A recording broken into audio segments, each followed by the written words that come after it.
Hello, everybody. Welcome back to the Stack Overflow podcast, a place to talk all things software and technology. I'm your host, Ben Popper, Director of Content here at Stack Overflow. Today, my guest is David Mytton. He is the founder and CEO of Arcjet, the co-founder of Console, founded some companies in the past that were acquired we can chit-chat about, and is doing some really interesting research around sustainable computing.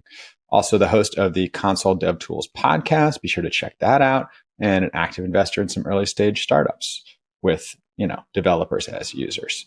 So without further ado, David, welcome to the Stack Overflow podcast. Thanks for having me.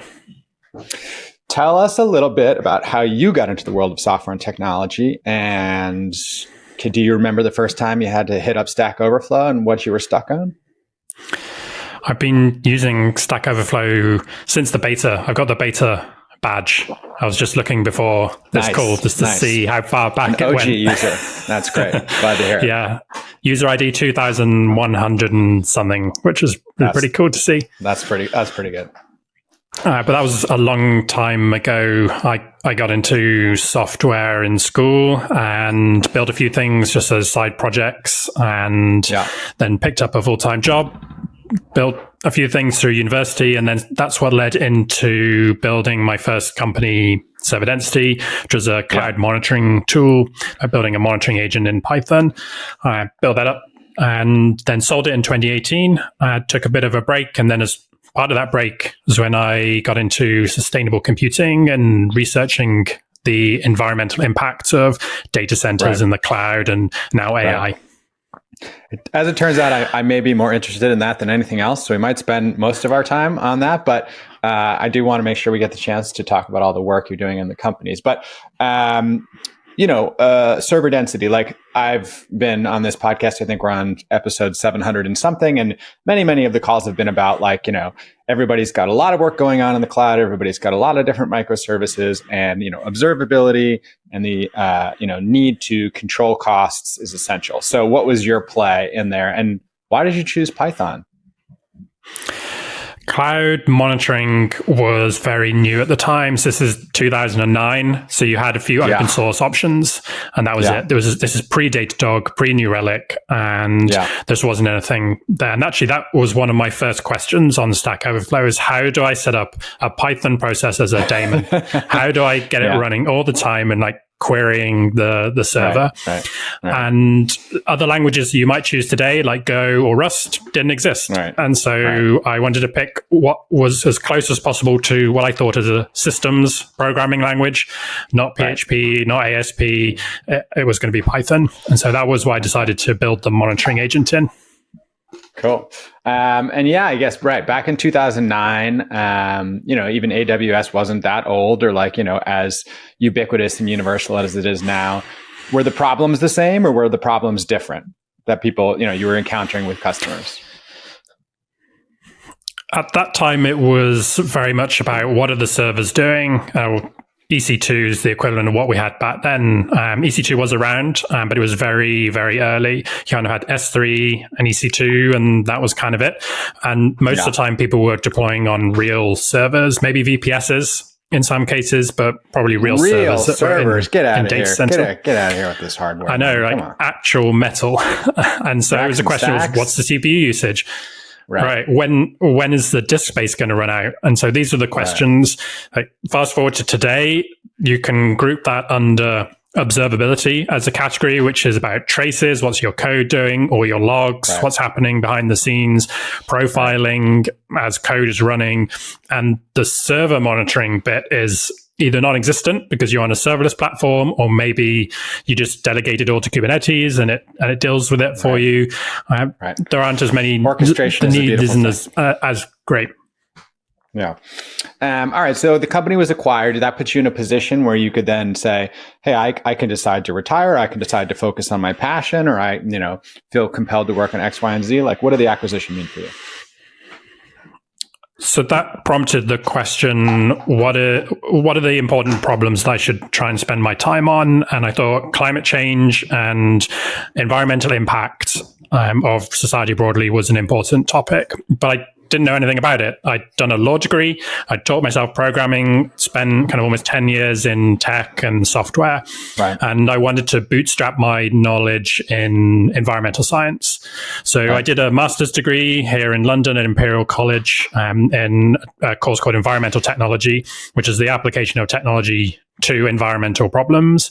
And that really, we covered everything from fisheries management through to disease vectors and mosquitoes. But the area that I found most interesting was energy, the generation of energy, how energy systems work.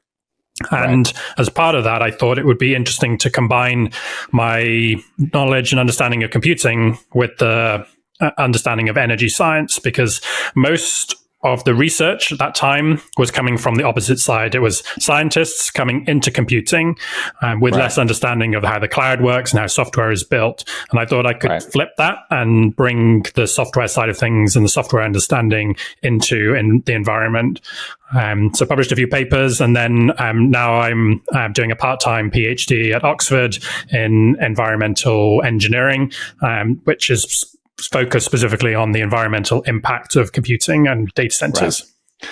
So I had a discussion recently with a friend who's in the climate space, and he was saying that there is maybe some established kind of framework in terms of how people think about distributed computing and how, you might lower the environmental impact by, drawing on compute from places where there's excess energy at a certain time, and, moving to draw on compute from another place overnight. And, therefore, like, you're never like, you're always taking advantage, let's say, of like renewable energy when it's in excess. And, that might be a good thing. But as you were pointing out, your evolution of thinking about this has gone from cloud and other things to now to AI.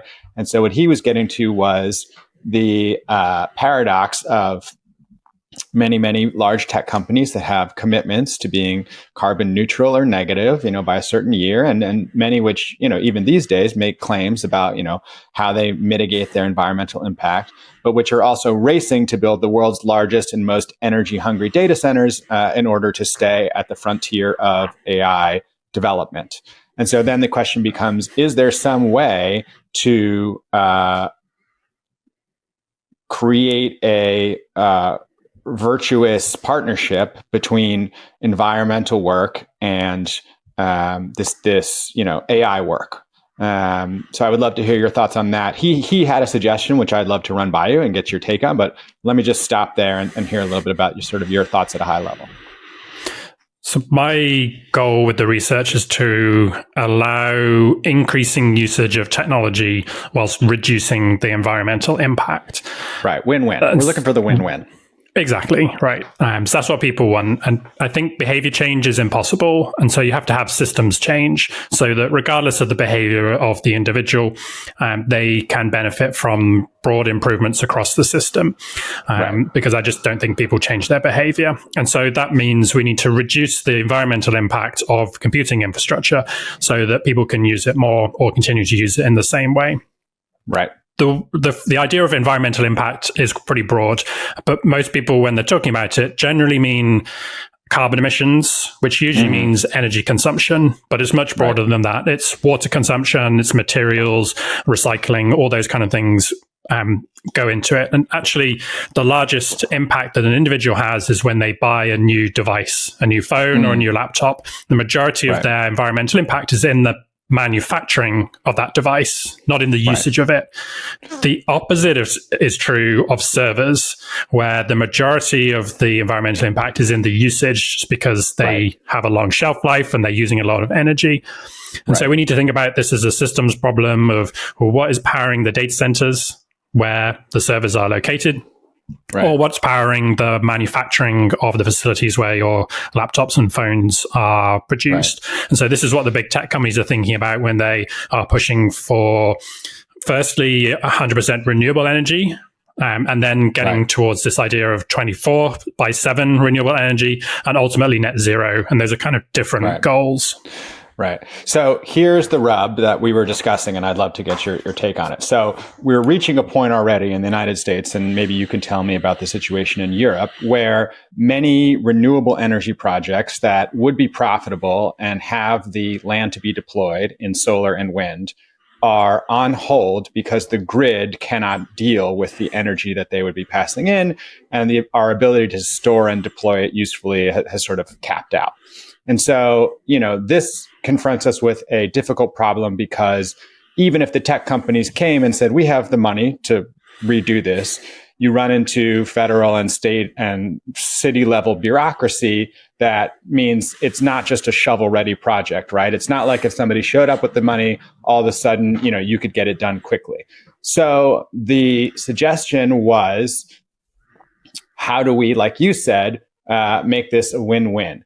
The idea being, if tech companies went out and built huge solar and wind farms that were only for powering their data centers, that in some way might feel like a violation of the social contract, that they aren't, doing anything really to help people outside of, their organization. What if they paid it forward by paying to unlock the renewable projects that are currently on hold because there's no place to put the energy? For a certain number of years, that energy goes to the data centers, which they want now. And over the next period of years, hopefully with help from those companies, we do the upgrades to the grid. And so then after a certain number of years, that energy can now flow back and be a public good again. So that was the pitch. I'd be curious to get your take. This gets to the heart of why I ultimately started Arcjet as a security product for developers, rather than going into trying to solve the environmental challenges as a full-time job. In that we already have the technological solutions to climate change. It's the political system that is slowing things down. And I broadly mean planning and how the grid is designed, as well as politics specifically. But the involvement of people in blocking planning decisions, objecting to new construction, and the fact that we've had an amazingly reliable and safe source of generating zero carbon energy for many decades, and that is nuclear energy. The challenge with wind and solar is that it's intermittent, and the key thing that data centers need is reliability. That's why they don't participate generally in demand response programs, which is often you see it as a solution in the academic literature, or maybe data centers could turn off, or they could pay to put electricity back into the grid when the grid needs more, and that just doesn't align with the incentives of data centers. They need to have reliable energy, because that's the whole point of them, is to make sure that the services are up and running, and they put in significant effort to building batteries and diesel and all that stuff. One nitpick here, maybe to pick at, is there was one story about this. I don't know how fallacious this was or if this could be repeated, but about a big tech company buying up space to fire back up an abandoned nuclear power plant. You are of the opinion that nuclear is actually can be a very climate friendly option. Nuclear has a lot of baggage that comes with it, and people think of toxic waste and yada yada yada. But from a climate perspective, which maybe is our most pressing existential problem, a lot of smart people say nuclear power is actually fundamentally the best solution. So what if the negotiation between capitalism and climate change mitigation was, if a large company wants to come along and put the money into, firing this plant back up and indemnify the local community from any damage, they can do so, and therefore we get a lot more nuclear energy, and that's a good thing. Right.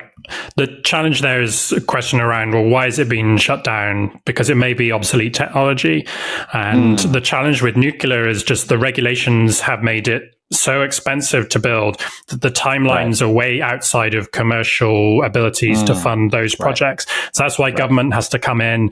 They often have cost overruns because they have to keep going back. And the idea of modular nuclear energy is based around the idea that you'd have one design and you'd build it loads of times, because then you get the learning curve effects, you get the cost reduction effects. But that just never happened. You've only ever had one, maybe two of the same designs built in any one instance, and that just completely destroys the economic model. Gotcha. Let me ask you a slightly different question, which is, have you gotten deep into the details of these very expensive, very energy hungry frontier training runs? And can you help me understand like exactly what goes into that? So like, here's what I understand it at a high level, but maybe you can help me pick apart the details. You are, trying to push out your next frontier model, whatever your company is, 3, 4, 5, right now we're in a phase where every 3 to 6 months, the company that gets out their new frontier model now scores the best on the benchmarks, and maybe, there's a slight turn of the wheel or whatever. We know they have these huge GPU clusters, and that's what's so energy intensive. And there's this famous quote of an engineer saying, like, we couldn't, do it with just one data center in one state because we would have brought the grid down. And so, Google talked about one of the things that they felt was a breakthrough for, I think it was, the second wave of Gemini, was like, we managed to do this in a distributed way with different data centers around, different areas. What is it that makes it so that training run is such a singular event where it has to be run? It feels like it has to be run, like once. It requires an intense amount of coordination, intense amount of hardware, an intense amount of power, an intense amount of money. And then if something goes wrong, one, GPU cluster overheats, or a cosmic ray flips a bit, or, the power goes out, you've blown the training run, you've wasted the money, you got to start all over. Why is it such a fragile process? And how do they even know when something's gone wrong? Like, what even, when they get to the end, do they check the model, or does the process stop in the middle? Like, do you understand how this works? The specifics I don't know, but I could guess that in reality they're kind of breaking it up into different chunks, and it's not like you just have to run the script and hope that it completes after 3 months or whatever. Right. I would expect that they're able to break it up into chunks, run training in parallel, and then combine them at the end. Otherwise, if that's not the case, then like you said, that's very inefficient. Yeah. The whole process and all the discussion around AI energy really reminds me of about 10, 15 years ago when people were talking about the growth in data centers. And there are quite a few academic articles predicting that the energy consumption of data centers globally is going to grow exponentially, and it's going to hit 20-30% of all global electricity demand by 2015, and then 2020, and then 2025. And the common theme with all of these research papers is it's always in the future. And then when you come to that date, it's never actually anywhere near the number that they've predicted. So that's not to say that AI energy consumption is not an important challenge, but it seems so similar to me to the past kind of almost a panic that I'm skeptical that of this ultimate end goal of having such a massive environmental impact, because ultimately the incentives for all of the big tech companies is economic. It's not to have this ever growing cost of energy, because they're providing these services for free in many cases. It's to reduce the cost and to provide it to more users. And unless they're able to do that, then it's not going to be a viable technology. Right. All right. So you said one of the reasons you didn't pursue this was because the politics seemed kind of untenable, but you did say, you're looking for ideas to create a win-win between capitalism and climate change mitigation. What are you most interested in now as a potential? Like, what are you gravitating towards, or what ideas, excite you or seem to hold some possibility? Let's cover off that, and then we'll move to Arcjet. You mean in terms of the scope of climate change and the mitigation for that? Yeah, as you're thinking through these problems, are there areas where you're like, okay, this seems like a viable path forward, or, if we could get organized, this is the best solution, or if I had the opportunity to talk to the CEOs at these big tech companies, this is the plan I would bring them. Like, is there anything like that? I mean, you're not, are you hopeless? No, definitely not. Yeah. Okay. So I want to hear what you're hopeful about. So I think the trajectory on transition to clean energy, not just renewable, but clean energy, is good. And we have a good path ahead of us because it's being pushed aggressively by the tech companies. You're seeing them compete directly on the metrics and on their reporting. And we've got this unusual AI kind of wild card that's appeared. And so it's going to be interesting, as you said, to see how they mitigate that. And so they're all, the market's in effect there, and it's working. And I think that can continue. What gets very little discussion is the environmental impact of everything else. So water and materials. And there are very few companies talking about this. Water in particular has started to come up, and some mainstream journalism has been covering it, because it was 2 years ago we had the heat wave in Western Europe, and all the nuclear power stations in France closed down because the rivers almost ran dry, and there was a big outage in a cloud region in London because of the heat wave affecting the energy grid here, and the water access for that data center came up, and towns and areas that are in water stress areas are starting to protest against the development of new data centers. So that's starting to come up in the mainstream, but it's still underreported. And the environmental impact of the materials, just where are the materials mined? What is the manufacturing process?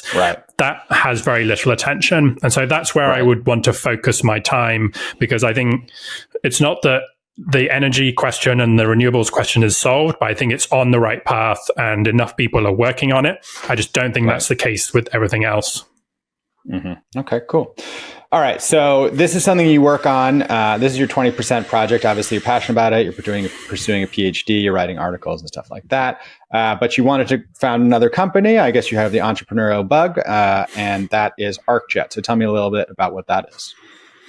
Right. So that came out of writing the Console.dev newsletter every week, where I just played basically since I sold my company and finished the master's degree. I've just been playing with dev tools all day, every day, and writing short reviews in the newsletter.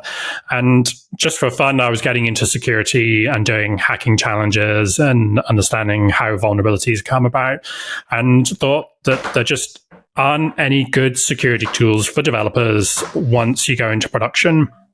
There's a lot of tooling when you're writing code to help you spot security errors or deal with vulnerabilities in your dependencies. But when you push your code into production, there are network level products which provide a generic firewall, essentially, for things like volumetric DDoS attacks.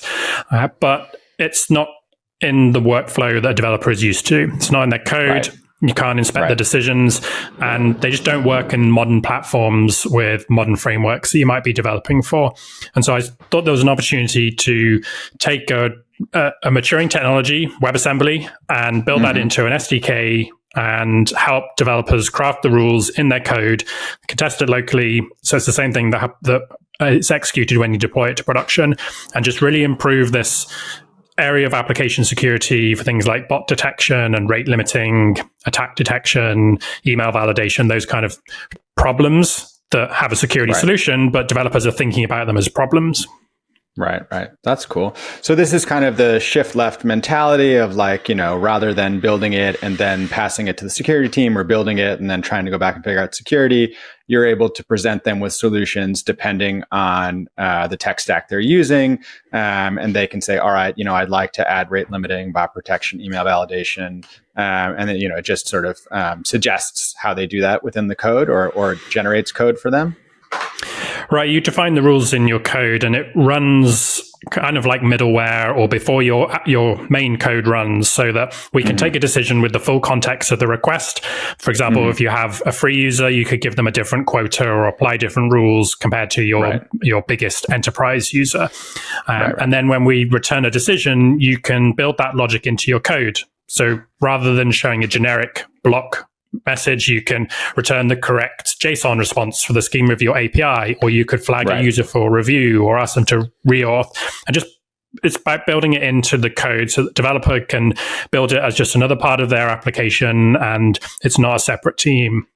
I think the idea of shift left has worked in DevOps.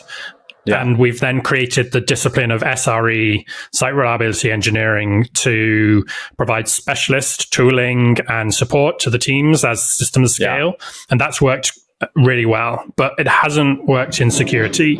You've got an entirely separate security team that has very different incentives to the development team. So security is about breaking things and mitigating risk, and developers are about building things and solving customer problems. Yeah. No, yeah, you make a good point. And I think that it also sort of occurs to me that, people might be working at very small companies, in which case they may not have, teams. They may have just a small handful of developers, some of whom may have these specialties or not. And this would enable them to sort of build a more robust security layer without having to bring on that overhead cost if they were a startup of hiring that one security engineer, right? Who's like, that's their role within inside of the company. Right. So on the site, we discussed some things that I can understand objectively: protect a sign-up form, email validation, bot protection, rate limiting. What is Arcjet Shield? What's that? That's the one that's got the name of the company in it. So is that like a higher level or a more sort of broad-reaching set of defenses? Right. So that's similar to a web application firewall, and it looks at every request that comes into your application and detects things like SQL injection, cross-site scripting, kind of path traversal vulnerabilities. And the principle behind that, unlike a traditional WAF, which would probably block immediately, the Arcjet Shield product is analyzing requests behind the scenes. And then once we hit a certain threshold, then it determines that a client is suspicious and then blocks it. Because the last thing that you want is to block a legitimate request. And most attacks don't succeed on the very first request that's made to your application. Normally, you're probing for a vulnerability, you're trying different things. And then if there is one, you might discover it after 20 or 30 attempts. We can detect that probing and block proactively rather than annoying your users. But then, of course, as a developer, you can get that response back into your code. So if you see that Arcjet has said this request is suspicious, but you know that it's actually your most trusted user is logged in, maybe you just ask them to re-authenticate or provide a second factor to confirm what they're doing rather than block them entirely. Yeah. Okay. Very cool. So let's just jump over for 1 second to talk about your last thing, Console. This is sort of like a little bit of like a media property that you run. It's got a podcast, it's got a newsletter, it's got profiles and interviews. You're doing this as well as a passion project? That's right. Yes. So I was doing it full time after the master's. It's been about 4 years now, and it came out of, as a kind of experienced engineer, not knowing where to go to find interesting tools. They show up on Reddit, on Hacker News, on other social sites, but that's not what they're for. And there was nowhere to go with a curated list of interesting tools to try out each week, because developers love trying new stuff. And so that's the idea behind Console is 2 to 3 short reviews, 300 characters of what I like, but also 300 characters of what I don't like about each tool. But the key is I'm only putting things in there that I think are worth your time. And so built that up to 30,000 subscribers. And every week I'm just putting interesting dev tools in there that people should check out. All right, everybody. It is that time of the show. I want to shout out somebody who came on Stack Overflow and contributed a little bit of knowledge, or maybe they just brought some curiosity that helped folks out. Awarded 10 hours ago to Greg Hugill. What is a good tool to determine the lowest version of Python required? Greg had a great answer. So good that people liked it better than the accepted answer. So thanks, Greg, for sharing your knowledge. And I should say, Greg is almost at 1 million rep on Stack Overflow. So getting close to quite a milestone. Thanks, Greg, and congrats on your badge. As always, I am Ben Popper. You can find me on X at Ben Popper. If you have questions or suggestions for the show, if you want to come on as a guest or listen to us talk about something specific, email us, podcast@Stack Overflow, and we'll hear from you. And if you enjoyed today's show, do me a favor, subscribe, and then you can get us in the future. I'm David Mytton. I'm the founder of Arcjet, which is helping developers protect their apps in production. You can find out more on arcjet.com and subscribe to the Console DevTools newsletter at Console.dev. Wonderful. We'll put those links in the show notes. All right, everybody. Thanks for listening, and we will talk to you soon.